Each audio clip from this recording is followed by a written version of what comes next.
فريد شوقي ملك الترسو. ولد فريد محمد شوقي في حي السيدة زينب، وحصل على دبلوم معهد الهندسة التطبيقية ودبلوم معهد التمثيل.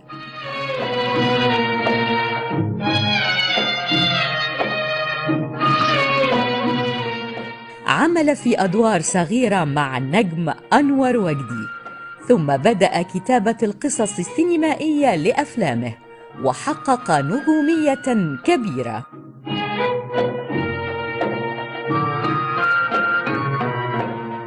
أصبح يلقب بملك الترسو، وحش الشاشة، الملك.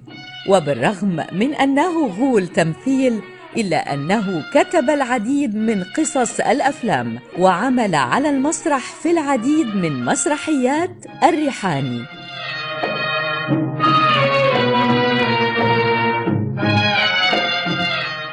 حصل على جائزة الدولة عن قصة جعلوني مجرما عام 1955،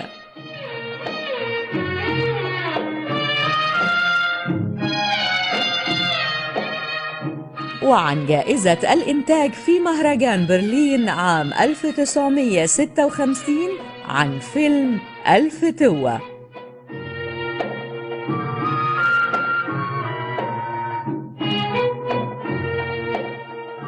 حصل أيضاً على جائزة الدولة للإنتاج عام 1962 ووسام العلم عام 1964.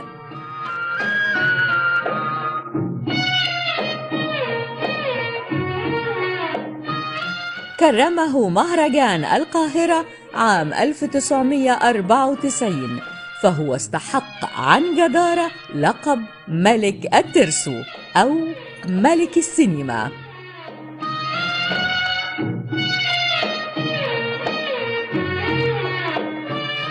فريد شوقي هو النجم الذي جدد نفسه دوما وتخلص من النمطية، ومن أهم أعماله كلمة شرف، سلطان، سكرتير ماما، 30 يوم في السجن، الأخ الكبير، الزوج العازب، نهاية الشياطين، بطل للنهاية، ساحر النساء، صاحب الجلالة، أبو الدهب.